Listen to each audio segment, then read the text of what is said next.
कृष्णा कृष्णा कृष्णा हरे हरे, राधे कृष्ण कृष्ण कृष्ण हरे हरे, राधे कृष्णा कृष्णा कृष्णा हरे हरे, राधे कृष्ण कृष्ण कृष्ण हरे हरे, राधे कृष्णा कृष्णा कृष्णा हरे हरे, राधे कृष्ण कृष्ण कृष्ण हरे हरे, राधे कृष्णा कृष्णा कृष्णा हरे हरे, राधे कृष्ण कृष्ण कृष्ण हरे हरे, राधे कृष्णा कृष्णा कृष्णा हरे हरे, राधे कृष्ण कृष्ण कृष्ण हरे हरे, राधे राधे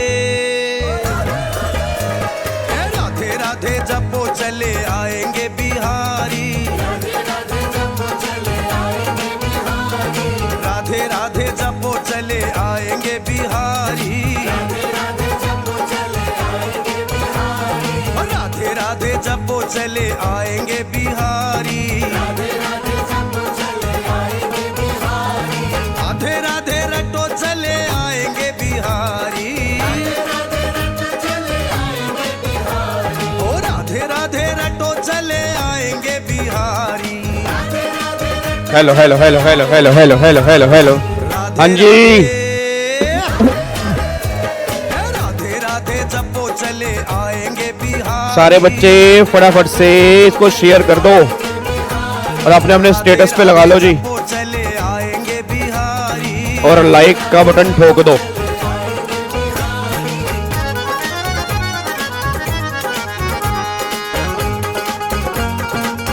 फटाफट से लाइक कर दो और सारे ग्रुप में इसको शेयर कर दो जल्दी जल्दी, इतना टाइम मत लगाया करो।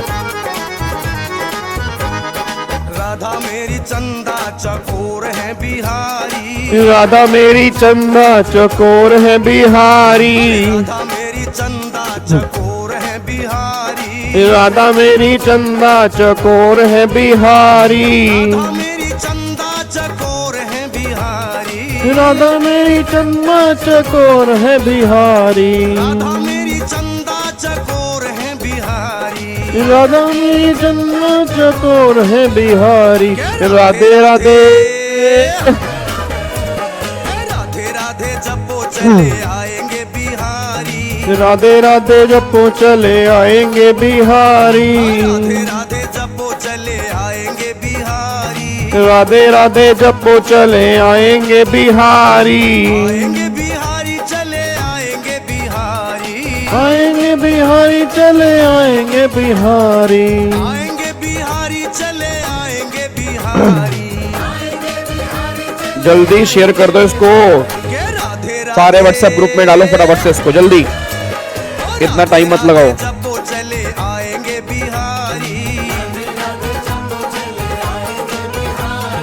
राधे राधे रटो चले आएंगे बिहारी, राधे राधे जपो चले आएंगे बिहारी।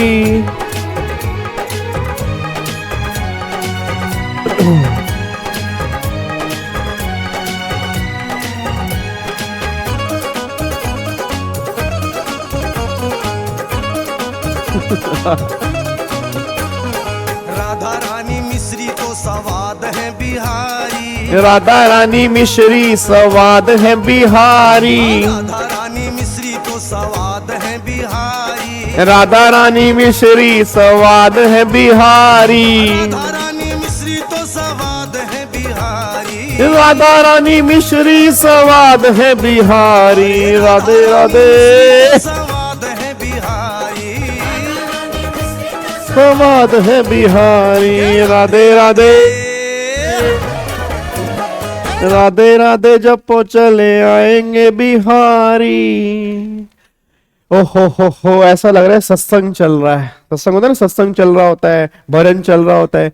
राधे राधे जपो चले आएंगे Bihari. Radhe Radhe oh my God, very good morning भाई, वेरी गुड मॉर्निंग जी। की हाल चाल? चलो बहुत वधिया वधिया ही होना चाहिए जी। Good morning Shivani, good morning Saurabh, good morning Muskan, good morning ABD। Sir crux book का PDF फ्री में दोगे ना? अरे फ्री में ले लेना तुम यार, तुम मेरी जान ले लो यार।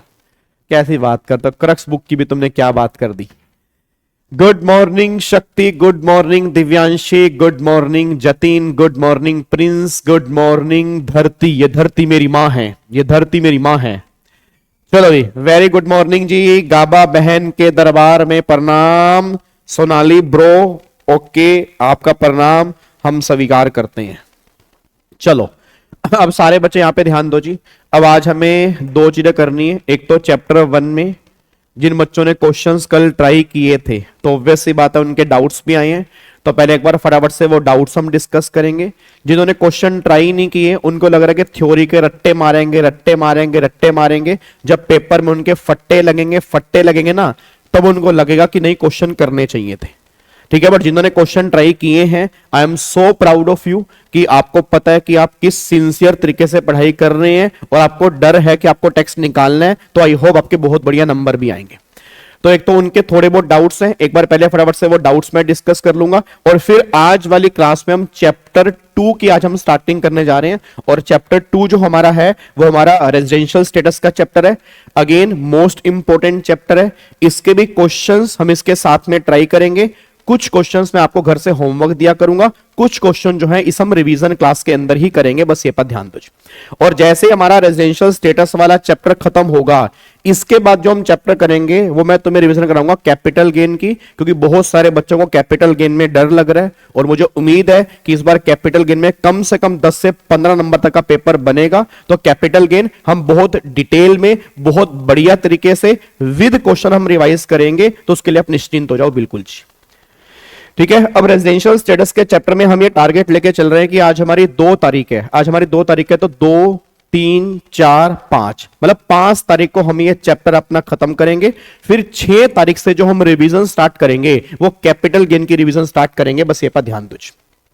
ठीक है, कैपिटल गेन के बाद पीजीपी कर लेंगे, कोई बात नहीं, उसके बाद देख लेंगे, जैसे तुम बोलोगे वैसे कर लेंगे। भाई मुझे पूरा का पूरा इनकम टैक्स रिवाइज करवाना है, तुम उसके लिए टेंशन छोड़ दो। ठीक है ना, अगर आप बोलोगे पीजीपी करने हैं तो पीजीपी कर लेंगे, मुझे कोई दिक्कत नहीं है।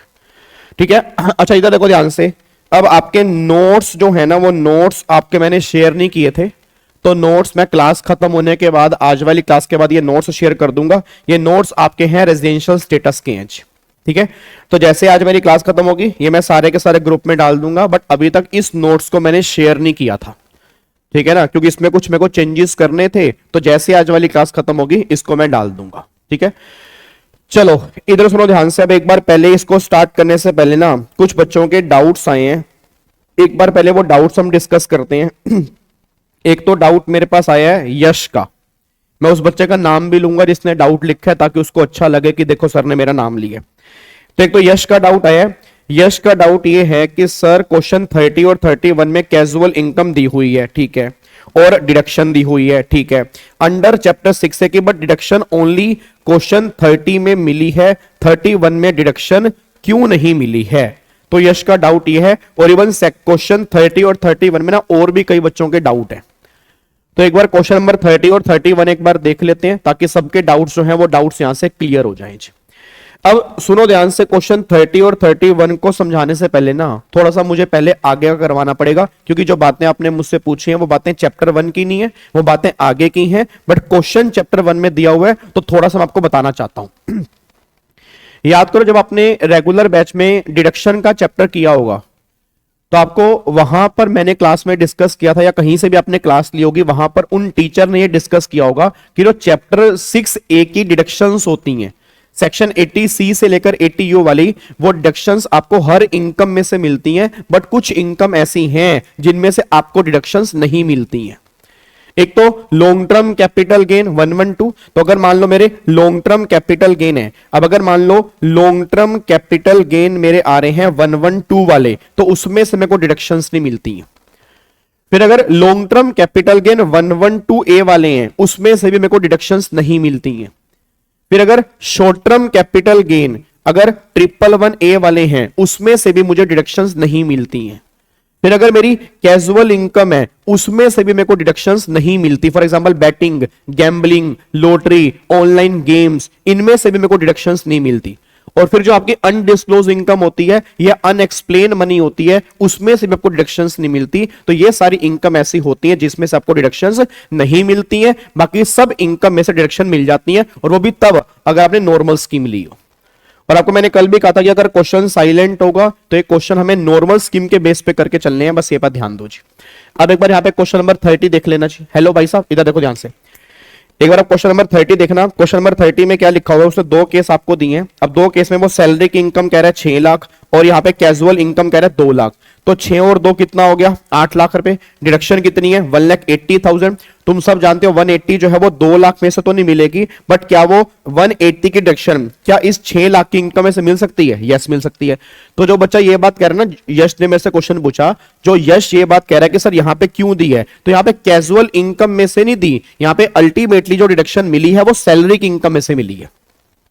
तो पूरे के पूरे 180 यहां से माइनस कर दूंगा, फिर 6 प्लस में 2 8 लाख, 8 लाख में से 1,80,000 माइनस करोगे, फिर आपकी बैलेंस इनकम आएगी। अब बैलेंस इनकम जो बचेगी 6 लाख में से 1,80,000 माइनस करूंगा तो 4,20,000 रुपए की जो इनकम बचेगी उस पे लगा दोगे स्लैब रेट, और कैजुअल इनकम पे लगा दोगे 30%, और अकॉर्डिंगली यहां पे टैक्स पे कर दोगे। चेक करना, यही आंसर पीछे दिया होगा। और अगर मैं इससे अगले वाले इसके अगले की बात करता हूं, उसमें 6 लाख रुपए की ये इनकम है, 2 लाख रुपए की इनकम है, तो 8 लाख रुपए, और डिडक्शन कितनी है 8 लाख रुपए, तो पूरे के पूरे 8 लाख की मिल नहीं सकती ना भाई। डिडक्शन मैक्सिमम कितनी मिलेगी, वो मिलेगी 6 लाख तक, क्योंकि जो 2 लाख कैजुअल इनकम है उसमें से तो मिल ही नहीं पाएगी। तो इसलिए ये 8 लाख में से सिर्फ मैं 6 लाख माइनस करूंगा, जो 2 लाख की मेरी कैजुअल इनकम बचेगी वो 30% से टैक्सेबल होगी, और अकॉर्डिंगली जो होगा वहां पे टैक्स होगा। और अगर आप चेक करोगे इस केस में इन्होंने शायद पीछे अगर आप चेक करोगे रिबेट भी माइनस की होगी। मैं आपको एक बार दिखा भी देता हूं जी, मैं आपको एक बार दिखा भी देता हूं। क्वेश्चन नंबर 30 का अगर हम आंसर देखते हैं, तो क्वेश्चन नंबर 30 का अगर हम आंसर देखते हैं तो ये आपके सामने आंसर है, ये देखो जी। तो क्वेश्चन नंबर 30 का आंसर, ये क्वेश्चन नंबर 28 है, ये रज, ये क्वेश्चन नंबर 30 देखो जी। अब यहाँ पे देखो जी, 8 लाख में से 180 माइनस किया, 6,20,000 बचा। अब अगर आप चेक करोगे 6,20,000 में से 2 लाख का 30%, फिर 4,20,000 पे स्लैब रेट। स्लैब रेट कौन से वाले, नॉर्मल स्लैब रेट, जो नॉर्मल इनकम वाले होते हैं। अकॉर्डिंगली यहाँ पे टैक्स आ गया, फिर इनमें 4% सेस जोड़ दिया, ये आपका आंसर निकल के आ रहा है। रिबेट यहाँ पर मिलेगी नहीं, क्योंकि नॉर्मल स्कीम से क्वेश्चन की है, और नॉर्मल स्कीम में 5 लाख तक की इनकम पे रिबेट मिलती है, 5 लाख से ऊपर वाली इनकम पे रिबेट मिलती नहीं है। और अगर मैं इसका पार्ट नंबर 2 चेक करूंगा, तो पार्ट नंबर 2 में देखो सैलरी 6 लाख, ये 2 लाख 8 लाख, बट डिडक्शन जो मिलेगी वो 6 लाख की मिलेगी। रीजन, डिडक्शन है 8 लाख रुपए की, बट मिलेगी 6 लाख की, क्योंकि कैजुअल इनकम में से मिलती नहीं है। तो 2 लाख रुपए की जो इनकम बचे कैजुअल इनकम, उस पर 30%, और चेक करो 12,500 की रिबेट यहां पर है, फिर बैलेंस आ गया 4% सेस, ये फाइनल आंसर निकल कर आएगा। और ये पॉइंट आपको मैंने रेगुलर बैच के अंदर भी कहा था कि जो रिबेट होती है वो कैजुअल इनकम में से मिलती है। Rebate long term capital gain जो 112A का टैक्स है उसमें से रिबेट नहीं मिलती, बाकी नॉर्मली हर इनकम में से रिबेट मिल जाती है, और वही पॉइंट आपके सामने है। आई होप आपको समझ में आ गया। सर क्या लॉटरी की इनकम में से बैलेंस एग्जम्पशन लिमिट हम यूज कर सकते हैं? नहीं कर सकते जी। बैलेंस एग्जम्पशन लिमिट जो है वो सिर्फ लॉन्ग टर्म कैपिटल गेन 112 में कर सकते हो, long term capital gain 112A में कर सकते हो, या short term capital gain 111A में कर सकते हो, और कहीं पे नहीं कर सकते। बाकी ये बातें हम कैपिटल गेन के अंदर डिस्कस करेंगे। ये जो आप मुझसे पूछ रहे हैं ना कि सर जो आपने वो रेगुलर बैच में बैलेंस एग्जम्पशन लिमिट वाले क्वेश्चन करवाए थे, वो तो आपने चैप्टर 1 में करवाए नहीं। वो इसलिए नहीं कराए क्योंकि वो सारे कैपिटल गेन से रिलेटेड थे, और कैपिटल गेन में काफी सारी अमेंडमेंट आई हैं, तो उसको हम कैपिटल गेन के साथ में ही डिस्कस कर लेंगे। बस ये पर ध्यान दो जी। डन, इसको लॉक कर दे जी, पक्का पक्का। चलो अब इसको पॉइंट में पैक कर रहा हूं जी, अब इसको पॉइंट पैक कर रहा हूं। फिर अगला एक बच्चे का डाउट जो मेरे पास था वो डाउट था क्वेश्चन नंबर 31 में भी डाउट था जी। तो क्वेश्चन नंबर 31 भी एक बच्चे का डाउट था। हाँ, क्वेश्चन नंबर 31 में उसने मुझसे डाउट पूछा था, वही सेम डाउट था कि सर यहाँ पर इनकम 51 लाख रुपए की है और डिडक्शन जो है वो 2.5 लाख रुपए की है, तो क्वेश्चन 31 में डिडक्शन माइनस क्यों नहीं की? अगेन वही रीजन है, कैजुअल इनकम है तो 2.5 लाख रुपए की यहाँ पे डिडक्शन माइनस होगी नहीं। अब अगर 2.5 लाख रुपए की डिडक्शन यहाँ पे माइनस नहीं होगी तो 51 लाख की इनकम के ऊपर हमें अकॉर्डिंगली टैक्स निकालना पड़ेगा, क्योंकि कैजुअल इनकम में से डिडक्शन जो है वो नहीं मिलती है, इसलिए यहां पे डिडक्शन माइनस नहीं कीजिए। क्या बात मेरी समझ में आ रही है? क्या बात मेरी समझ में आ रही है? पक्का पक्का इसको लॉक कर दें। तो आई थिंक जिसका भी डाउट होगा उसके डाउट में क्लैरिटी आ गई होगी। उसके बाद ना एक बच्चे का ना और भी डाउट था, क्वेश्चन नंबर 32 में भी डाउट था। क्वेश्चन नंबर 32 में एक बच्चे ने डाउट पूछा था। हाँ भाई साहब, क्वेश्चन 32 में एक बच्चे ने डाउट पूछा। क्वेश्चन 32 में एक बच्चा कह रहा था, कहता गाबे, ओए गाबे, हेलो गाबे, यार एक बात बता भाई, खान ने तो हमें क्लास में यो बताया था कि शॉर्ट टर्म कैपिटल गेन पे जो टैक्स लगता है वो 15% लगता है, और फिर अगर 23 जुलाई 24 के बाद ट्रांसफर है तो अब शॉर्ट टर्म कैपिटल गेन का टैक्स हो गया 20%, और इसमें इन्होंने शॉर्ट टर्म कैपिटल गेन पे 30% टैक्स क्यों लगा रखा है?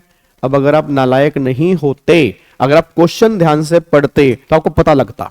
याद करो मैंने कहा था जो short term capital gain triple one A वाले होते हैं उस पे 15% है या 20% है, बट जो normal short term capital gain होते हैं उस पे स्लैब रेट लगते हैं। अब सोच के बताओ, ये जो शॉर्ट टर्म कैपिटल गेन है ट्रिपल वन ए वाला तो है ही नहीं, ये ट्रिपल वन ए वाला है ना, तो ये ट्रिपल वन ए वाला है तो इस पे ट्रिपल वन ए का रेट लगेगा। बट ये जो शॉर्ट टर्म कैपिटल गेन है इसके ब्रैकेट में ट्रिपल वन ए नहीं लिखा, दैट इज नॉर्मल इनकम, और अगर नॉर्मल इनकम है तो वो नॉर्मल इनकम में जुड़ेगी, और अगर नॉर्मल इनकम में जुड़ेगी तो अकॉर्डिंगली वहां पे टैक्स रेट जो भी स्लैब रेट होंगे वो लगेंगे। अगर 10 लाख से ऊपर है, नॉर्मल केस है, तो 30% वाला रेट भी यहां पे एप्लीकेबल होगा। बस ये बात ध्यान दो। क्या बात समझ में आ रही है ना? तो बस ये दिमाग में क्लैरिटी लेके चलना कि शॉर्ट टर्म कैपिटल गेन के ब्रैकेट में अगर कुछ नहीं लिखा तो वो नॉर्मल शॉर्ट टर्म गेन होते हैं, और नॉर्मल शॉर्ट टर्म गेन को स्लैब रेट वाली कैटेगरी में कवर करते हैं, उस पे स्पेशल रेट जो होते हैं वो एप्लीकेबल नहीं होते। ठीक है, तो एक बच्चे ने मुझसे ये डाउट यहां पे पूछा था। उसके बाद क्वेश्चन नंबर 33 में मेरे ख्याल से कोई डाउट था नहीं।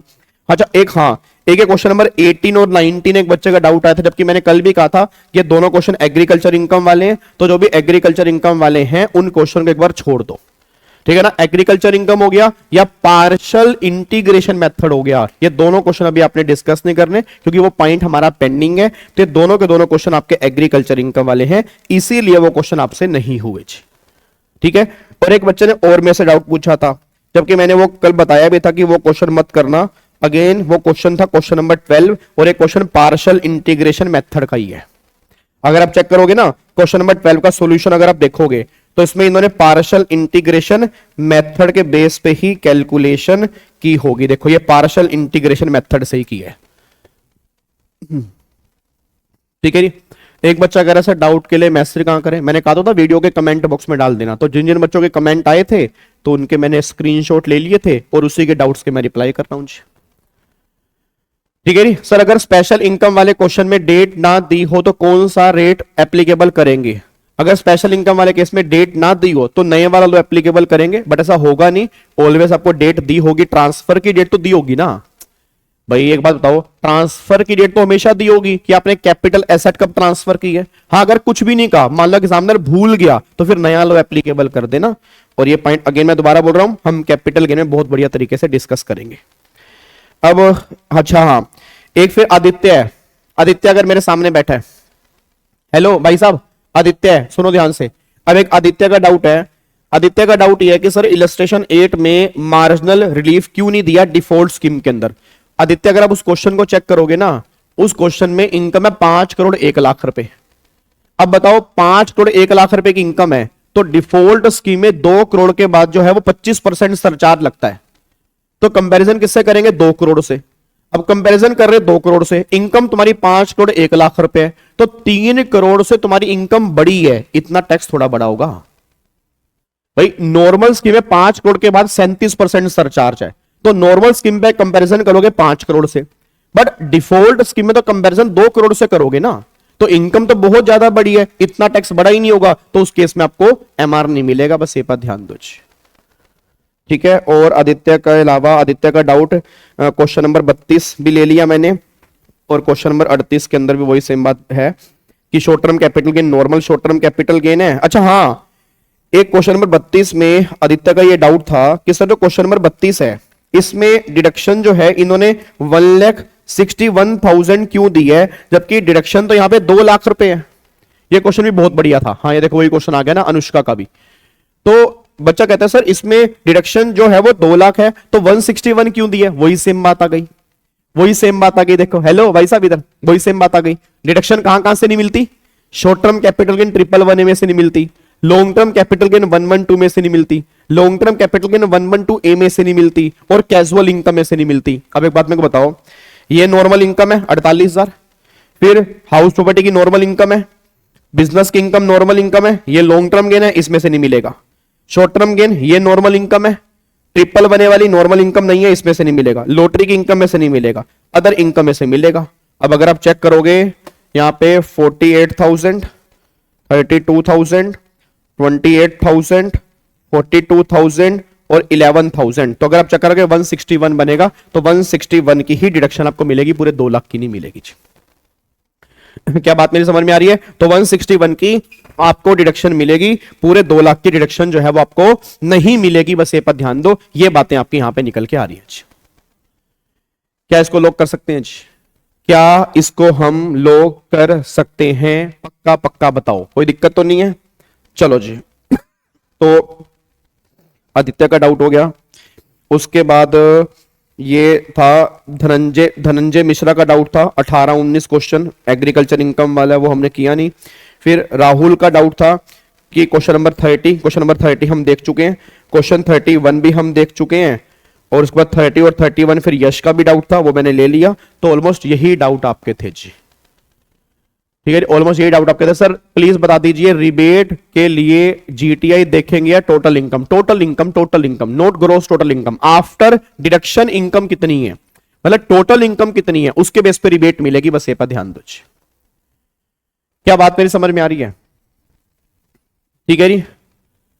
Sir long term capital gain 112 या 112 ए में कौन से कवर होंगे, वो हम कैपिटल गेन में देखेंगे ना। कैपिटल गेन की बातें हम कैपिटल गेन में करेंगे कि 112 में कौन से आते हैं, 112 ए में कौन से आते हैं, 111 में कौन से आते हैं, वो सारी बातें हम कैपिटल गेन में देख लेंगे जी। चलो जी, अब मैं इसको फाइनली लॉक करने जा रहा हूं। तो अब मैं उम्मीद करता हूं कि चैप्टर 1 विद क्वेश्चन, क्या इसको हम टिक कर दें? अब तुम्हारे मन में ये दुख तो नहीं रहेगा है हमारे क्वेश्चन बच गए? नहीं। ये दुख तो नहीं रहेगा कि है हमारे प्रोविजन बच गए? नहीं। प्रोविजन भी हो गए, क्वेश्चन की प्रैक्टिस भी हो गई। तो चैप्टर 1 हम कंफर्म तरीके से इसको पैक करने जा रहे हैं। ठीक है जी, चलो जी। अब एक बार फटाफट से यहां पे आ जाओ, इधर देखो ध्यान से। अब हमारे हैं नए चैप्टर के ऊपर। नया चैप्टर जो हमारा है वो हमारा चैप्टर नंबर 2 है जी। Sir long term capital gain 1, अच्छा वो क्वेश्चन नंबर 32 में अगर कुछ ना कहा हो तो 112 वाले जी।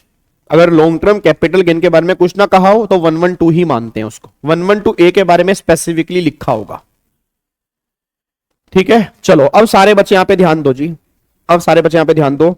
अब फाइनली हम चैप्टर 2 की रिवीजन स्टार्ट करने जा रहे हैं विद प्रैक्टिकल क्वेश्चन। इसके भी हम क्वेश्चन साथ में बहुत बढ़िया तरीके से खत्म करेंगे और इसमें से भी कंफर्म तुम्हारे पेपर में क्वेश्चन बनता है। अब अगर मैं चैप्टर 2 की बात करता हूं तो एक बार चेक करना चैप्टर 2 की हेडिंग क्या निकल के आ रही है। तो चैप्टर 2 की हेडिंग निकल के आ रही है दैट इज रेजिडेंस। क्या निकल के आ रहा है? Residence and scope of total income. ये दो आपकी हेडिंग निकल के आ रही है। पहला निकल के आ रहा है रेजिडेंस और दूसरा निकल के आ रहा है स्कोप ऑफ टोटल इनकम। इस चैप्टर को सिंपल भाषा में हम रेजिडेंशियल स्टेटस के नाम से भी जानते हैं। अब अगर मैं इस चैप्टर के पहले वर्ड की बात करता हूं तो पहला वर्ड यहां पे लिखा हुआ है रेजिडेंस। रेजिडेंस का मतलब क्या कि ये चैप्टर हमें ये बताता है कि कब तुम इंडिया में रेजिडेंट बनोगे, कब तुम इंडिया में नॉन रेजिडेंट बनोगे, कब कोई पर्सन आरओआर बनेगा, कब कोई पर्सन आरएनओआर बनेगा। ये सारी की सारी बातें चैप्टर नंबर 2 के अंदर हमें पता लगेगी। मेरा पूरी क्लास का क्वेश्चन है, अब मैं अगर तुमसे पूछता हूं क्या तुम सब इंडिया में रेजिडेंट हो, तुम कहोगे हूं, बट तुम्हारा रेजिडेंट बनना या ना बनना ये तुम्हारे बर्थ पे डिपेंड नहीं करता, ये तुम्हारे पैन कार्ड आधार कार्ड पे डिपेंड नहीं करता, तुम्हारे ड्राइविंग लाइसेंस पे डिपेंड नहीं करता, तुम्हारे पेरेंट्स पे डिपेंड नहीं करता, तुम्हारे ग्रैंड पेरेंट्स पे डिपेंड नहीं करता। ये डिपेंड करता है चैप्टर 2 में दी हुई कंडीशंस पे जो सेक्शन 6 में दी हुई है। अब वो सेक्शन 6 में कंडीशन कौन सी है कि मैं रेजिडेंट कब बनूंगा, रेजिडेंट कब नहीं बनूंगा, ये सारी की सारी बातें इस चैप्टर में सीखने को मिलेंगी।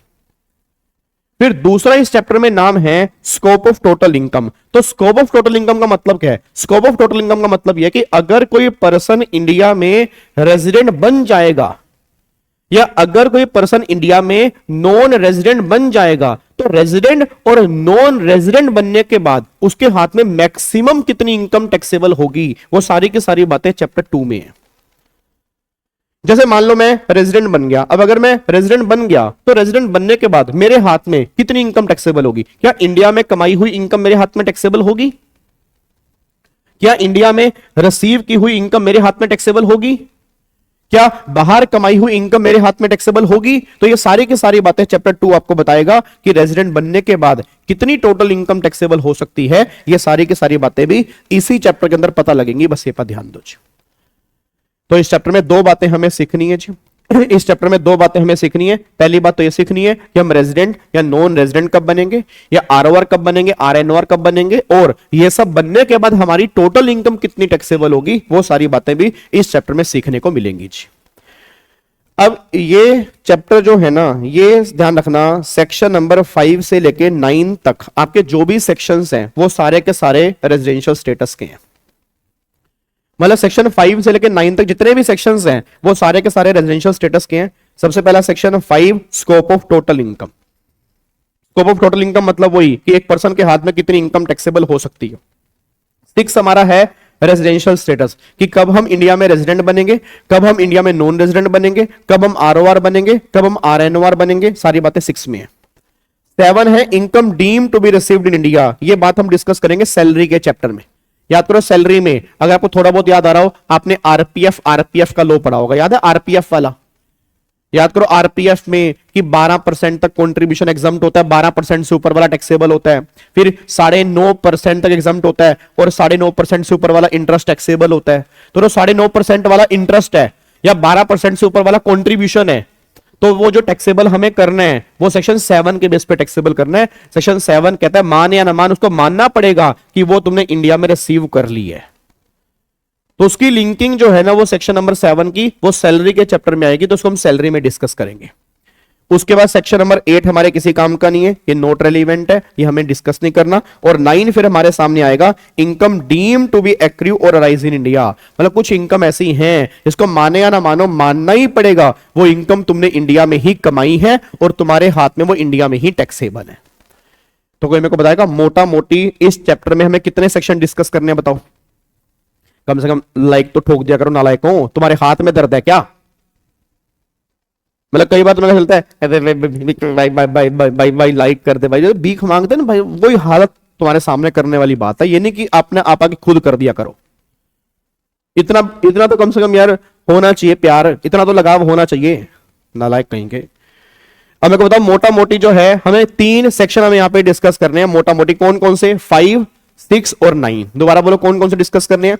5, 6 और 9। 3 सेक्शन हम डिस्कस करेंगे। 5 यहां पे डिस्कस करेंगे, 6 यहां पे डिस्कस करेंगे, और 9 हम डिस्कस करेंगे। 7 डिस्कस करेंगे सैलरी में, और 8 हमारे किसी काम का नहीं है, बस ये पर ध्यान दो। अब मेरे को सारे बच्चे बता दो सबसे पहले इन तीनों में से कौन सा सेक्शन सबसे इंपॉर्टेंट है और कौन सा सेक्शन सबसे पहले हमें समझना है। तो वो सेक्शन है हमारे सामने सेक्शन नंबर 6 जी। तो सबसे पहले जो हम डिस्कस करने जा रहे हैं वो सेक्शन नंबर 6 है रेजिडेंशियल स्टेटस, कि कब कोई पर्सन इंडिया में रेजिडेंट बनेगा, कब इंडिया में नॉन रेजिडेंट बनेगा, कब आरओआर बनेंगे, कब आरएनओआर बनेंगे, वो सारी की सारी बातें 6 में डिस्कस कर रहे हैं। अब गवर्नमेंट ये बात कहती है कि सेक्शन 6 को पढ़ने से पहले ना कुछ बेसिक रूल्स हैं जो आपके दिमाग में होने चाहिए। अगर तुम्हें किसी पर्सन का स्टेटस निकालना है तो वो रूल्स आपके दिमाग में होना बहुत जरूरी है। अब वो रूल कौन कौन से हैं पहले मैं तुमसे पूछता हूं। सबसे पहला रूल बताना, सबसे पहला रूल क्या है?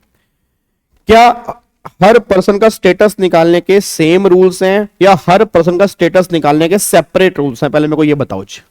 अगर मुझे किसी पर्सन का स्टेटस निकालना है तो क्या स्टेटस निकालने के सेम रूल्स हैं या सेपरेट रूल्स? सेपरेट हैं। आज अगर मैं इंडिया का रेजिडेंट हूं, इट डजंट मीन मेरे पापा भी इंडिया के रेजिडेंट होंगे। मेरे पापा इंडिया के रेजिडेंट हैं, इट डजंट मीन मैं भी इंडिया का रेजिडेंट होऊंगा, ऐसा बिल्कुल भी नहीं है।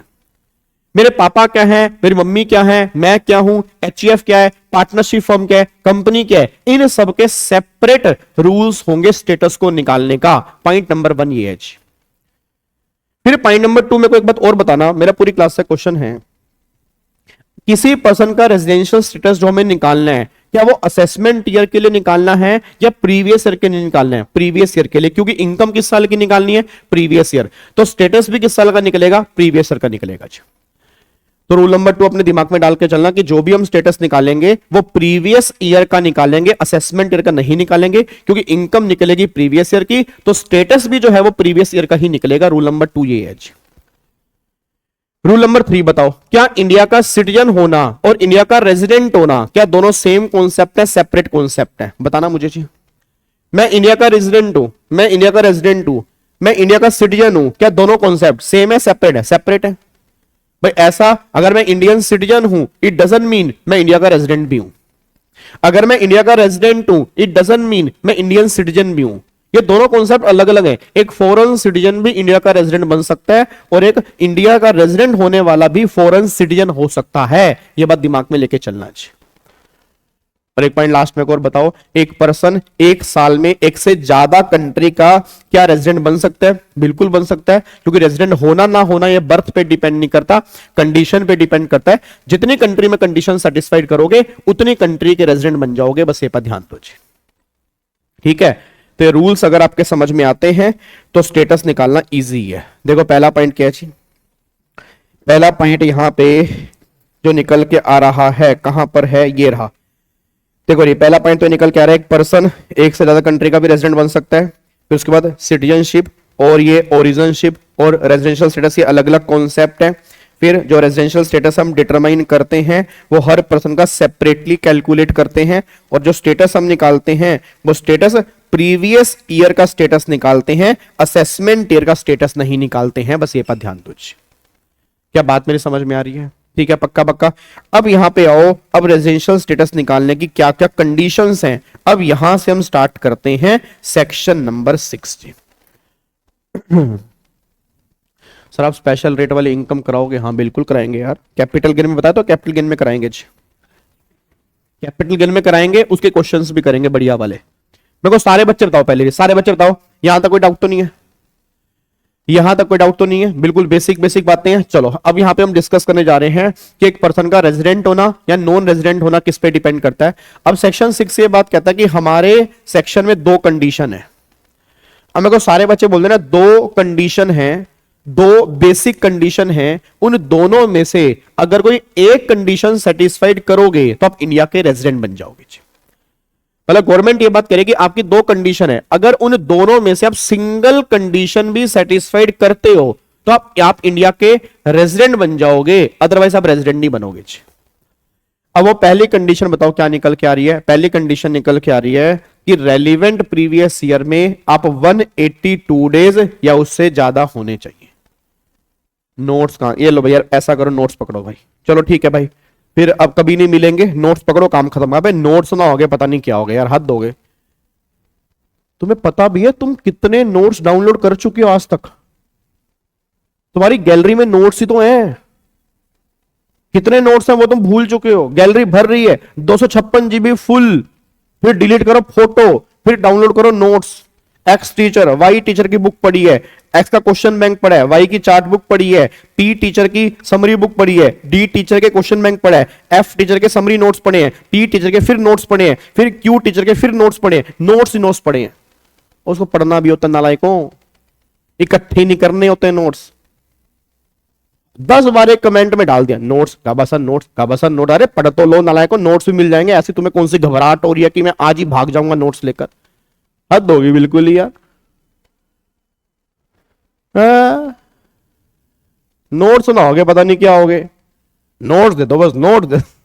अरे यार हद होगी तुम्हारी यार।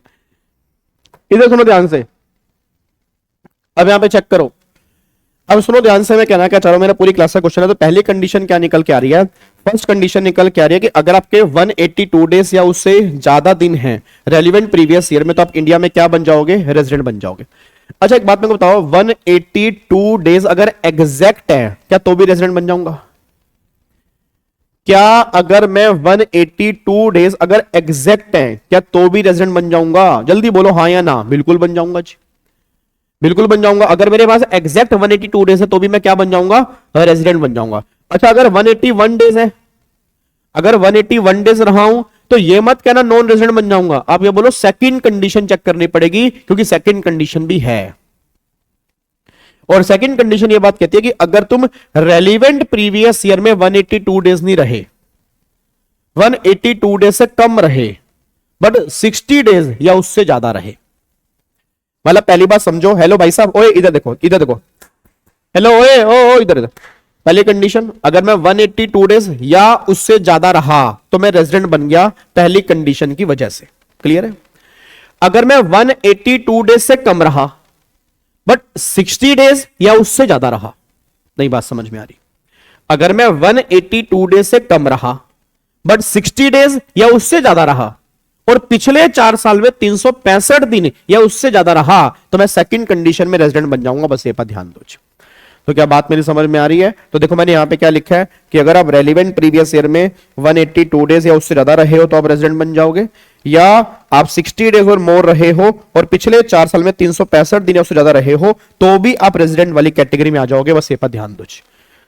अब मेरे को सारे बच्चे बताना, क्या ये दोनों कंडीशन सेटिस्फाइड करनी है या दोनों में से एक करनी है? जल्दी बोलो, क्या मुझे दोनों कंडीशन सेटिस्फाइड करनी है या दोनों में से एक करनी है? बोलते चलो फटाफट से, दोनों के दोनों या दोनों में से एक एक करनी है। अच्छा, पहली करनी है, दूसरी करनी है या कोई भी एक करनी है? बताना मुझे।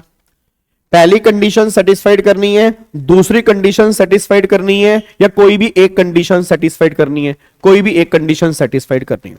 अब अगर कोई भी एक कंडीशन सेटिस्फाइड करनी है तो सारे बच्चे सोच समझ के बोलना, अगर कोई भी एक कंडीशन सेटिस्फाइड करनी है, मैंने पहली कर दी दूसरी नहीं की तो क्या बन गया? रेजिडेंट। मैंने पहली नहीं की दूसरी कर दी तो क्या बन गया? रेजिडेंट। अगर मैंने दोनों कंडीशन सेटिस्फाइड कर दी तो भी क्या बन गया? रेजिडेंट। अगर मैंने दोनों कंडीशन सेटिस्फाइड नहीं की तब जाके मैं नॉन रेजिडेंट बनाऊं, तो पहली बात ये कान खोल के सुन लो, एनआर बनने की बस एक पॉसिबिलिटी है, अगर तुम दोनों की दोनों कंडीशन सेटिस्फाइड नहीं करोगे तब जाके तुम एनआर बनोगे, नहीं तो तुम रेजिडेंट वाली कैटेगरी में आ जाओगे। बस ये पर ध्यान दो। क्या बात मेरी समझ में आ रही है? पक्का पक्का? क्या आप मेरी बात से एग्री करते हैं? हाई फाई करो, हाई फाई। चलो जी, बहुत बढ़िया जी। अब एक बार यहां पे देखो, सारे के सारे बच्चे देखो जी। तो यहां पे इंडिविजुअल की बात हो रही है, मेल है, फीमेल है, माइनर है, मेजर है, मैरिड है, अनमैरिड है, इंडियन सिटीजन है, फॉरेन सिटीजन है, इंडियन ओरिजिन है, फॉरेन ओरिजिन है, कोई भी है, सभी तरह के इंडिविजुअल की बात हो रही है। अब यहां पे BC1 BC2, let me clarify first, BC का मतलब होता है बेसिक कंडीशन। ठीक है, समय रैना को देखने वालों इंडिया गोट लैटरिंग क्या कह रहे हैं, लेटेंट को देखने वालों, BC का मतलब होता है बेसिक कंडीशन 1 और BC2 का मतलब होता है बेसिक कंडीशन 2। क्या बात मेरी समझ में आ रही है जी? तो यहां पे एक बार चेक करो BC1 और BC का मतलब। तो यहां पे गवर्नमेंट कह रही है अगर BC1 सेटिस्फाइड, BC2 नहीं है तो रेजिडेंट, BC नहीं 1 नहीं है 2 है रेजिडेंट, अगर दोनों की दोनों हैं तो रेजिडेंट, और अगर दोनों की दोनों नहीं है तो क्या बन जाएगा? नॉन रेजिडेंट बन जाएगा। बस ये पर ध्यान दो जी। क्या आपको बात मेरी समझ में आती है? क्या आपको बात मेरी समझ में आ रही है? पक्का पक्का जी। क्या इसको लोग कर सकते हैं? क्या सर हम तो जानते ही नहीं है कौन है? मुझे भी नहीं पता, मैंने तो तुमसे ही सुना है, पता नहीं शायद मैंने देखा नहीं उसको कभी। तो मैं जो तुमसे सुनता हूं वो तो मैं बोल देता हूं, मैं इस पर सर्च नहीं करता कौन है, मैं इतना टाइम नहीं मेरे पास। डन? यहां तो कोई दिक्कत तो नहीं है? चलो इसको लोग करें। अब अगले पॉइंट पर आओ, अब अगले पॉइंट पर आओ। अब एक बात मेरे को बताओ, जितने दिन उसने बोला है, 182 डेज बोला है या 60 दिन बोला है या उसने 365 दिन बोला है, इतने दिन रहना कहां पे है? बताना मुझे जी। इतने दिन रहना कहां पे है? जल्दी बताओ, इतने दिन हमें रहना कहां पे है? इंडिया में रहना है। अच्छा, इंडिया में एक जगह पे रहना है या अलग अलग जगह पे भी रह सकता हूं जी? मतलब इंडिया में एक जगह पे रहने या अलग अलग जगह पे भी रह सकता हूं? अलग अलग जगह पे भी रह सकता हूं। इतने दिन हमें एक साथ रहने या अलग अलग भी रह सकता हूं? मतलब पहले 20 दिन रहा, फिर चला गया, फिर 30 दिन रहा, फिर चला गया, फिर 40 दिन रहा, फिर चला गया। तो मतलब मैं कहना चाह रहा हूं कि एक साथ रहने या अलग अलग भी रह सकता हूं? अलग अलग भी रह सकता हूं। अच्छी बात है। अच्छा, इतने दिन जो मुझे इंडिया में रहने हैं, क्या वो बिजनेस पर्पस के लिए रहने हैं या किसी भी पर्पस के लिए रह सकता हूं? मतलब ऐसा है कि मेरे को इंडिया में रहना है बिजनेस पर्पस के लिए, ऐसा कुछ लॉ में लिखा है, या किसी भी पर्पस के लिए? क्या क्या क्या क्या क्या क्या, क्या? किसी भी पर्पस के लिए। बहुत बढ़िया। तो क्रक्स क्या निकल के आ रहा है, बताओ क्रक्स क्या निकल के आ रहा है। बात हो रही है क्रक्स की। क्रक्स ये निकल के आ रहा है, गवर्नमेंट ये बात कह रही है, सुनो ओए ओए हेलो ओए इधर इधर, अगर तुम इंडिविजुअल हो, तुम इंडिया में रहे हो, कहीं पर भी रहे हो, कैसे भी रहे हो, किसी भी पर्पस के लिए रहे हो, अगर तुम ये दिन वाली कंडीशन सेटिस्फाइड कर देते हो, तुम रेजिडेंट मान लिए जाओगे, बात खत्म। तो इसमें ऐसा नहीं है कि एक साथ रहा हो, बिजनेस के लिए रहा हो, ये रहा हो, वो ना ना ना ना, अगर टोटल तुम्हारे इतने दिन हो जाते हैं, तुम इंडिया के रेजिडेंट मानने जाओगे, बस ये पर ध्यान दो। तो देखो मैंने यहां पे वही लिखा है, क्रक्स देखो क्या है, इंडिविजुअल हो, इंडिया में रहा हो, कहीं पर भी रहा हो, कैसे भी रहा हो, किसी भी पर्पस के लिए रहा हो, अगर कोई भी एक कंडीशन में फॉल करेगा तो वो रेजिडेंट मान लिया जाएगा, बस ये पर ध्यान दो। क्या बात मेरी समझ में आ रही है? पक्का पक्का, कोई दिक्कत तो नहीं है? ऐसा नहीं है कि वो तुम्हारे साथ ही रहेगा, या वो एक जगह पर ही रहेगा, या वो कॉन्टिन्यूस रहेगा, ऐसा बिल्कुल भी नहीं है। इंडिया में रहना है, कहीं पर भी रहना है, कैसे भी रहना है, टोटल अगर कंडीशन सेटिस्फाइड कर रहा है तो वो रेजिडेंट है, बात खत्म जी। मेरे को 2 लाइनें ध्यान आ गई। आज मैं मेरा रेगुलर बैच था, तो बच्चों को मैं ना 2 लाइनें सुना रहा था, तो वो 2 लाइनें मैं तुम्हें भी सुना देता हूं। तो क्या नाम है उसका, जब लॉन्ग डिस्टेंस रिलेशनशिप होता है, रिलेशनशिप कहो या दोस्ती कहो, जब बातें मैसेज पे चल रही होती हैं कि बेबी ताना ताया, नहीं ताया, कब ताया, आ ई, ऐसे मतलब बातें चल रही होती हैं, जब 28 24 साल के लोग तोतले हो जाते हैं, तो उस टाइम की बातें कर रहा हूं, क्योंकि वो लॉन्ग डिस्टेंस रिलेशनशिप है, तो मैसेज के ऊपर भावनाएं बह रही हैं, स्माइलीज बह रही हैं, चैट्स बह रही हैं। तो उस टाइम एक शायर ने लिखा कि तुम जहां हो, जैसी हो, वैसी ही रहना तुम जहां हो, जैसी हो, वैसी ही रहना तुम्हारा मिलना जरूरी नहीं, तुम्हारा होना ही काफी है। Oh my God. ठीक है जी, चलो तो वापिस आ रहा हूं फटाफट से। अब सारे के सारे बच्चे यहां पे ध्यान दो। तो यहां पे गवर्नमेंट वही बात कहना चाह रही है कि तुम्हारा एक जगह पे रहना जरूरी नहीं, तुम्हारा बिजनेस के लिए रहना जरूरी नहीं, ठीक है, तुम्हारा मतलब एक प्लेस पे रहना जरूरी नहीं, तुम जहां हो, जैसे हो, वैसे ही रहना तुम्हारा मिलना जरूरी नहीं, तुम्हारा इंडिया में होना ही काफी है, बात खत्म। ठीक है, अगर तुम इंडिया में हो, अगर तुम कंडीशन सेटिस्फाइड कर रहे हो, तो तुम रेजिडेंट मान लिए जाओगे, बात खत्म होती है, बस ये बात ध्यान दो जी। चलो आओ जी, अब एक बार फटाफट से यहां पे आओ। अब देखो यहां पे जी, अब इंडिया का मतलब क्या है, अब एक बार फटाफट से यहां पे इंडिया का मतलब ही देख लेते हैं जी। अब एक बार फटाफट से यहां पे इंडिया का मतलब भी देखते हैं, क्योंकि मैंने बोला इंडिया में रहना है। अब इंडिया का मतलब क्या है भाई, ऐसा भी तो ना इंडिया का मतलब पता हो, क्योंकि आपको बताओ पानी के अंदर भी हमारा इंडिया है, तो कितना पानी हमारा इंडिया है, एक बार अब यहां पे चेक कर लेते हैं। देखो यहां पे क्या लिखा है, अब ये हमारे इंडिया की बेस लाइन है, तो ये तो हमारा इंडिया है ही है जी, ये तो हमारा इंडिया है ही है। फिर गवर्नमेंट करी इस बेस लाइन से ये 12 नॉटिकल माइल्स, ये भी हमारा इंडिया है, मतलब ये 12 नॉटिकल माइल्स वाला पानी, ये पानी भी हमारा इंडिया की टेरिटरी में ही आएगा जी, ये 12 वाला पानी भी हमारे इंडिया की टेरिटरी में ही आएगा। उसके बाद फिर यहां से बेस लाइन से ये 200 मतलब टोटल 200 नॉटिकल माइल्स, ये पानी भी हमारा इंडिया का हिस्सा है, but only for oil purpose और नेचुरल गैस पर्पस, और किसी पर्पस के लिए वो इंडिया नहीं है। और ये 200 से बाहर वाला पानी जो है, ये हमारा पानी इंडिया नहीं है। और 1 नॉटिकल माइल्स इक्वल टू का मतलब होता है 1.852 किलोमीटर से। तो सिंपल सी बात क्या निकल के आ रही है, मतलब अगर कोई पर्सन जो है वो इस पानी में भी इंडिया में रहा है, तो गवर्नमेंट कह रही है उसको इंडिया का ही पार्ट मानेंगे, क्योंकि ये पानी जो है वो इंडिया की टेरिटरी के अंदर ही आता है। तो बस क्वेश्चन ध्यान से पढ़ना कि वो कहां पे रहे, तो अगर वो इसके अंदर रहा है, अगर वो इसके अंदर रहा है तो वो भी इंडिया है, अगर वो इस पानी के अंदर रहा है तो भी वो इंडिया के अंदर माना जाएगा, बस ये पर ध्यान दो। और इस पानी को हम क्या नाम देते हैं, TWI, फुल फॉर्म क्या है, टेरिटोरियल वाटर ऑफ इंडिया। 200 वाले पानी को हम क्या नाम देते हैं, EEZ, that is exclusive economic zone. तो वो इंडिया है only for the oil purpose और नेचुरल गैस पर्पस। ये 12 वाला इंडिया जो है, ये हर पर्पस के लिए इंडिया है, इसको हमेशा के लिए इंडिया माना जाएगा, बस ये पर ध्यान दो। क्या बात मेरी समझ में आ रही है? चलो जी, अब इसको लोग कर सकते हैं। Sir this lecture are free, no this lecture need attention, और अटेंशन फ्री नहीं होती, अटेंशन पैसों से भी बहुत ज्यादा होती है। चलो अब एक पॉइंट में और बताओ एक पॉइंट में और बताओ। अब टोटल हमें 182 डेज चेक करने हैं या 60 दिन चेक करने हैं, और पिछले 4 साल में 365 दिन हमें चेक करने हैं।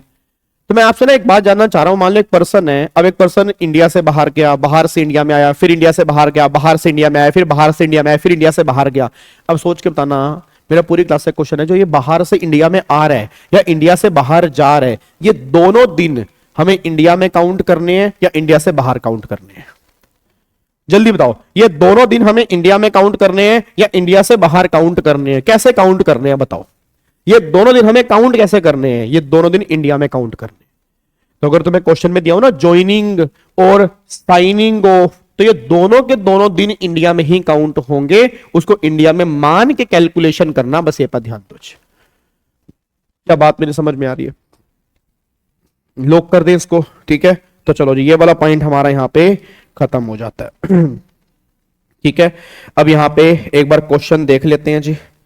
तो एक बार क्वेश्चन देखना फटाफट से, क्या लिखा हुआ है क्वेश्चन देखो। सारे बच्चे पढ़ो, क्वेश्चन नंबर 1 पढ़ो सारे बच्चे, एक बार फटाफट से क्वेश्चन 1 पढ़ लो। क्वेश्चन 1, अभी क्रू मेंबर वाला केस छोड़ दो, अभी हम क्रू मेंबर की बात नहीं कर रहे जी। एक बार सारे बच्चे क्वेश्चन नंबर 1 पढ़ो। मिस्टर वीजी है, is a foreign citizen, he reside in USA, reside in USA since 1940। The visit in India 100 days every year, determine residential status for assessment year 25-26। बताओ, अब अगर वो हर साल 100 दिन के लिए आ रहा है, अब अगर वो हर साल 100 दिन के लिए आ रहा है, तो 182 डेज वाली कंडीशन तो सेटिस्फाइड नहीं है, बट क्या 60 डेज और मोर है?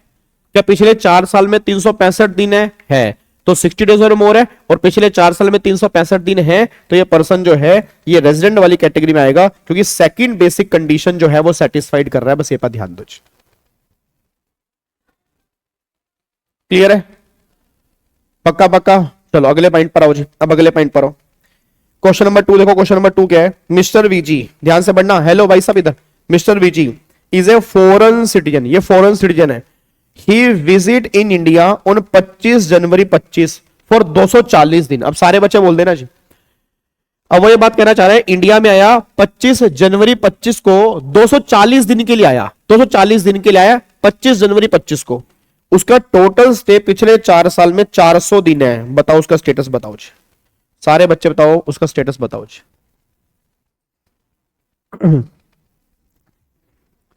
जल्दी बोलो। रेजिडेंट है नॉन रेजिडेंट है? रेजिडेंट है। और जो नालायक बच्चे कह रहे हैं कि दोनों की दोनों कंडीशन सेटिस्फाइड कर रही हैं, ये महानालायक बच्चे, ये महानालायक बच्चे जो कह रहे हैं दोनों कंडीशन सेटिस्फाइड है। अबे मेरे नालायकों, दोनों कंडीशन है, सेकंड कंडीशन सेटिस्फाइड है। सर कैसी बात कर रहे हो? 240 दिन है। अरे 240 दिन के लिए टोटल आया, टोटल। अगर वो 25 जनवरी को आया है, तो 25 जनवरी से 31 मार्च तक तो ये वाला साल है ना, 31 मार्च तक 182 डेज कैसे बन रहे हैं? 182 डेज तो बन ही नहीं रहे यहां पे, ठीक है ना। तो पहली कंडीशन सेटिस्फाइड कैसे कर रही है? तुम टोटल 240 क्यों काउंट कर रहे हो? और एक बच्चा और आ गया, कह रहा स्टे इन इंडिया 172 डेज। इधर आ नालायक कहीं के। अगर तुम मेरे सामने होता ना, शुक्र है भगवान से, तुम शुक्र मनाओ कि तुम फेस टू फेस क्लास नहीं ले रहे मुझसे। फेस टू फेस वाले क्लास का ना मैं रिमांड बहुत लेता हूं। मैंने अपनी क्लास में लठ रख रखा है, होता ना डंडा होता है, डंडा, तो मैं फेस टू फेस वालों को छोड़ता नहीं हूं। 172 डेज कहां से बन रहे हैं नालायक? तुम्हें डेज भी काउंट करने नहीं आ रहे क्या? 25 जनवरी 25 है, तो 25, 26, 27, 28, 29, 30, 31, 7 दिन जनवरी में, फरवरी में 28 दिन, 31 दिन मार्च में, तो 31 प्लस में 28 प्लस में 7, 66 दिन रहा है वो। कहां से 176 डेज बन रहे हैं? 66 दिन रहा है वो, तो 66 डेज है। तो सेकंड कंडीशन सेटिस्फाइड कर रहा है, फर्स्ट कंडीशन तो वो सेटिस्फाइड कर ही नहीं रहा। पिछले 4 साल में 365 दिन है, तो वो रेजिडेंट वाली कैटेगरी में आ रहा है। बस ये पर ध्यान दो। क्या बात मेरी समझ में आ रही है? ठीक है, चलो अब अगले पॉइंट पर आओ जी। अब ये क्वेश्चन, इसका क्वेश्चन नंबर 3 का आंसर दो। 3 का पढ़ो और मुझे आंसर दो। क्वेश्चन 3 पढ़ो जी जल्दी। त्रिशूल अभी मेरे पास पढ़ा नहीं है।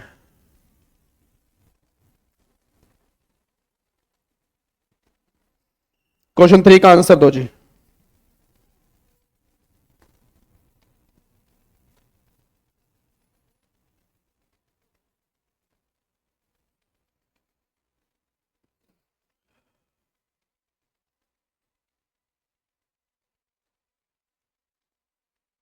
हाँ जी,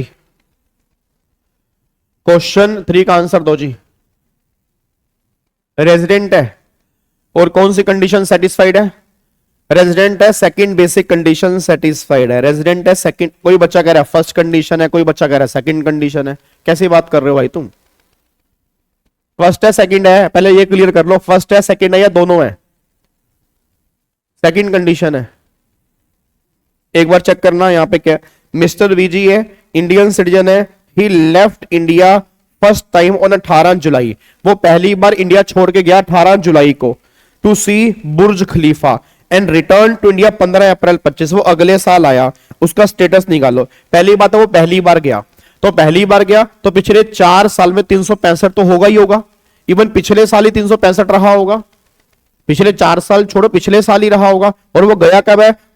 8 जुलाई को। तो अगर वो 8 जुलाई को गया, अबे नालायको इधर देखो ध्यान से, 8 जुलाई को वो गया तो अप्रैल में वो रहा, अप्रैल मई जून जुलाई, तो अप्रैल में जून जुलाई 30 31 30 और यहां पे 8 100, यहां पे 30 31 30 और यहां पे 8, तो 99 डेज हो रहा है यहां पे।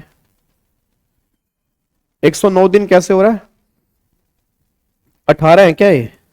उत्तरी का 18 है, हाँ तो फिर 18 दिन हो गया, तो 109 दिन हो गया। अब 109 दिन हो गया तो 60 डेज और मोर है, और पिछले 4 साल में 365 दिन है, तो सेकंड कंडीशन सेटिस्फाइड है। पहली कंडीशन सेटिस्फाइड कहां है यार? तुम्हें तो कैलकुलेशन करनी नहीं आ रही यार। हाँ तो बड़ा बुरा हाल चल रहा है भाई। तुम्हें तो ये कंडीशन नहीं चेक करनी आ रही। पहली बात तो कि तुम्हें पहली कंडीशन भी तुम्हें सेटिस्फाइड लग रही है भाई। क्वेश्चन ध्यान से पढ़ लो नालायक को, तो बिल्कुल सिंपल सिंपल पॉइंट है ये तो।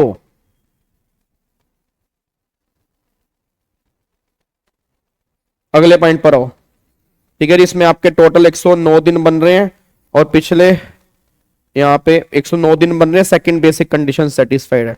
ये बताओ अब क्वेश्चन 4 बताओ, क्वेश्चन 4 बताओ जल्दी। यहां पे क्वेश्चन 4 पढ़ो और मुझे आंसर दो।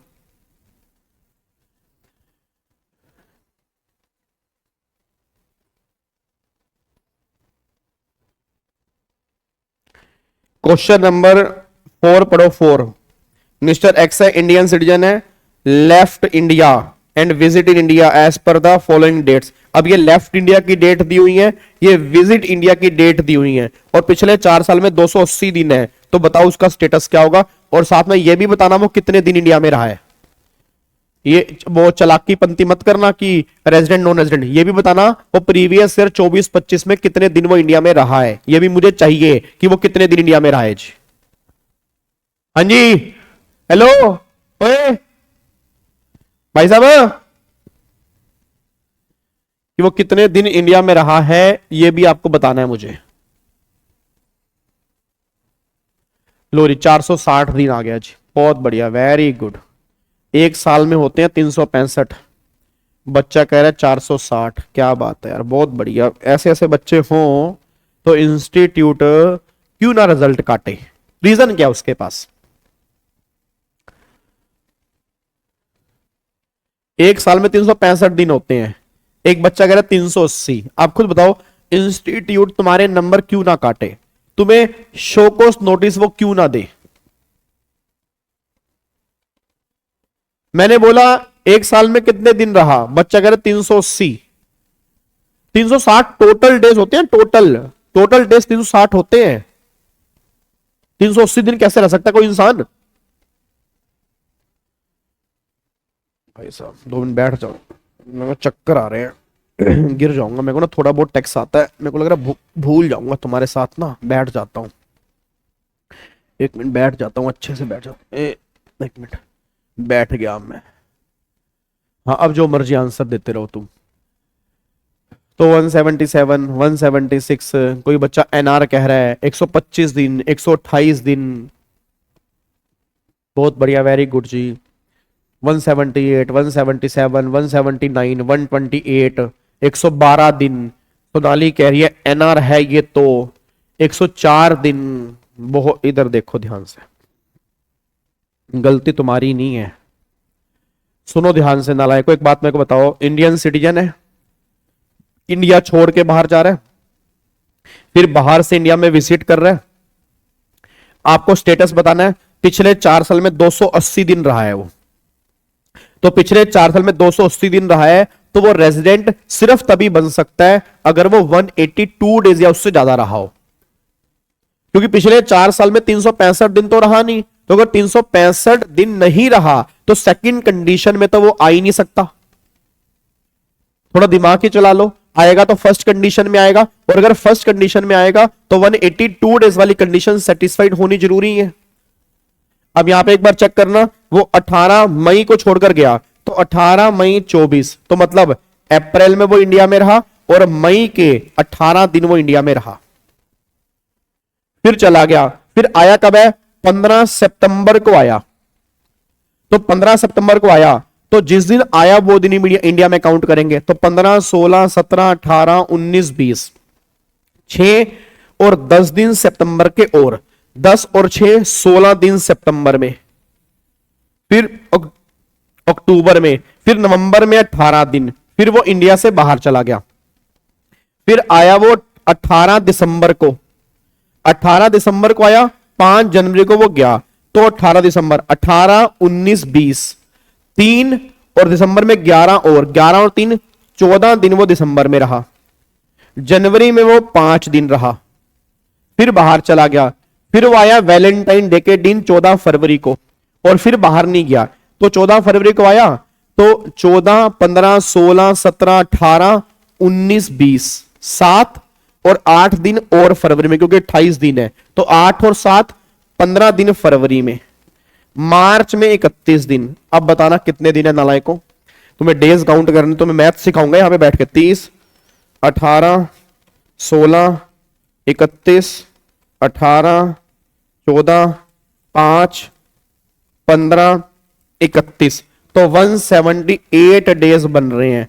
तो 178 डेज बन रहे हैं, तो 182 से कम है, तो 182 से कम है, ये नॉन रेजिडेंट वाली कैटेगरी में आएगा। बस ये पर ध्यान दो।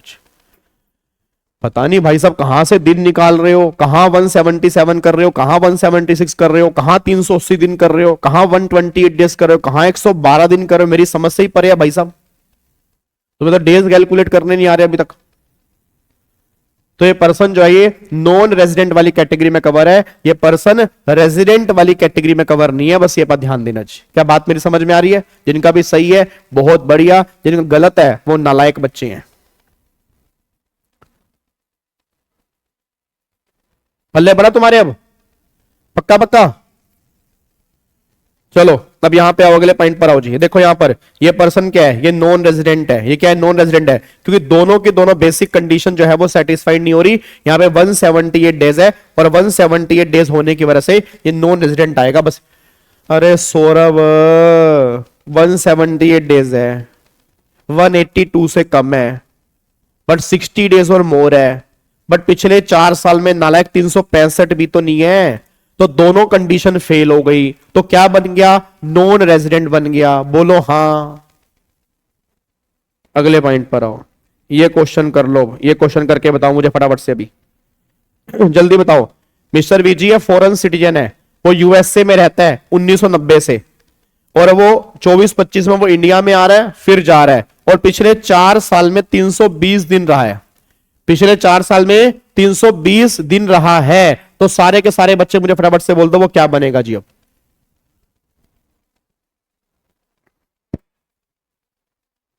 जल्दी बताओ क्या बनेगा वो।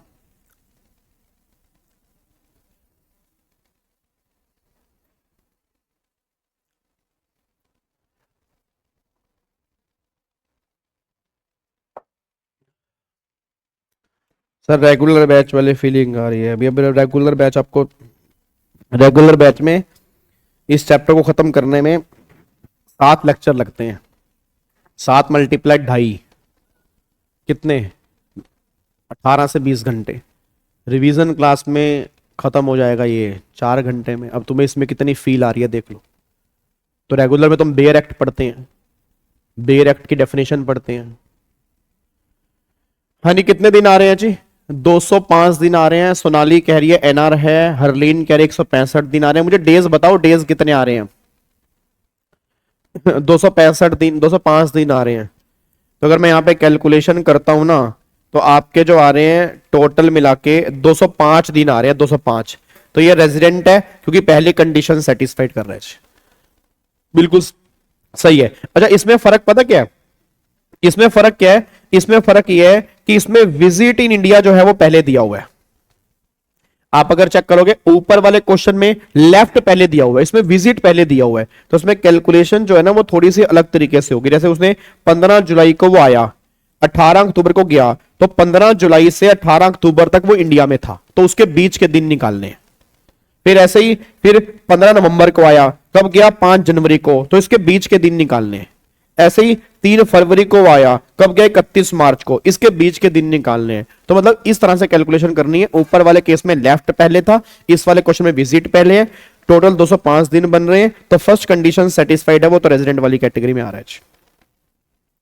ठीक है जी। अब लास्ट क्वेश्चन देख लो यहाँ पे जी। मिस्टर एक्स है, इंडियन सिटीजन है, लेफ्ट इंडिया 8 जुलाई 24 को 181 दिन के लिए। तो भैया अगर 181 दिन के लिए वो उसने इंडिया छोड़ा है, 181 दिन के लिए इंडिया छोड़ा है, मतलब इंडिया छोड़ने का मतलब क्या है? 181 डेज इंडिया से बाहर रहा है, तो मतलब इंडिया में तो उससे ज्यादा ही रहा है।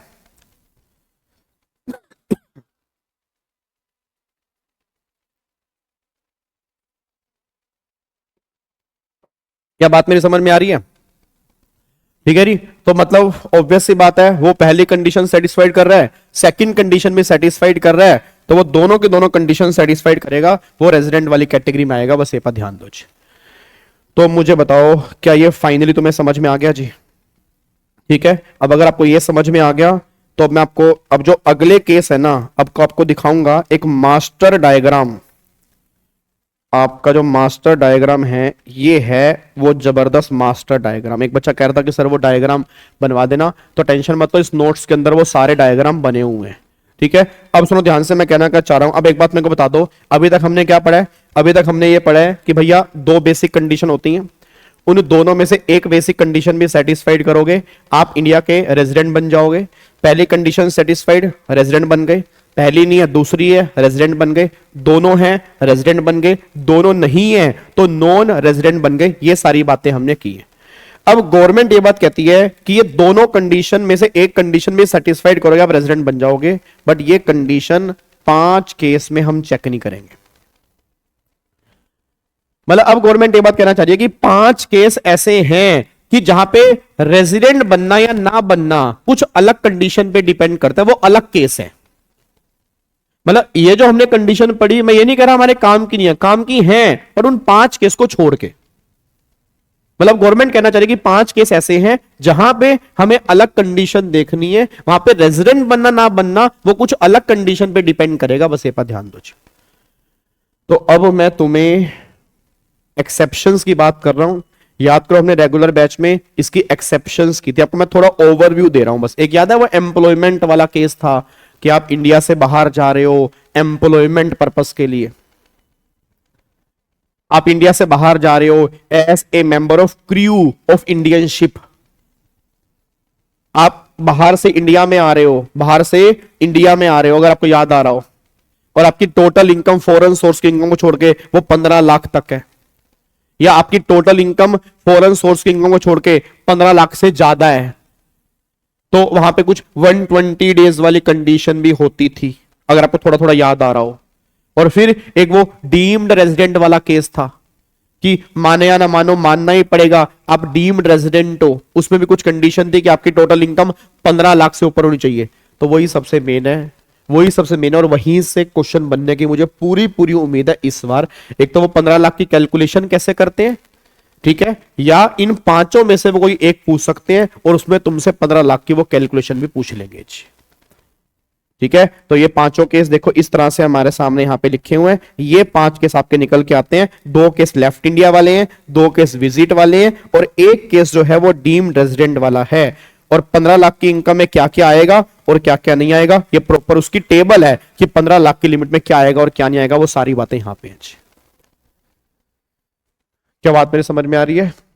ठीक है, बट इस वाली बात को हम करेंगे अब कल वाली क्लास में। कल हम ये पांचों केस खत्म कर लेंगे, ठीक है, और कल हम सेक्शन 5 की स्टार्टिंग भी कर देंगे जी। ठीक है जी, कल हम ये पांचों केस भी कवर करेंगे और कल हम सेक्शन 5 की स्टार्टिंग भी करेंगे। तब तक के लिए थैंक यू सो मच। आप अपना ध्यान रखें, तंदुरुस्त रहें, चुस्त रहें। नोट्स मैं आपके डाल दूंगा, ठीक है। बहुत बहुत धन्यवाद। और अगर अच्छी लगे तो इस वीडियो को लाइक जरूर करना, कमेंट जरूर करना। आपके लाइक और कमेंट ही मेरा बहुत बड़ा मोटिवेशन है, और इस वीडियो को मैक्सिमम स्प्रेड करना हर बच्चे के साथ, ठीक है। Thank you so much. जय हिंद, God bless you, love you all, bye bye, take care.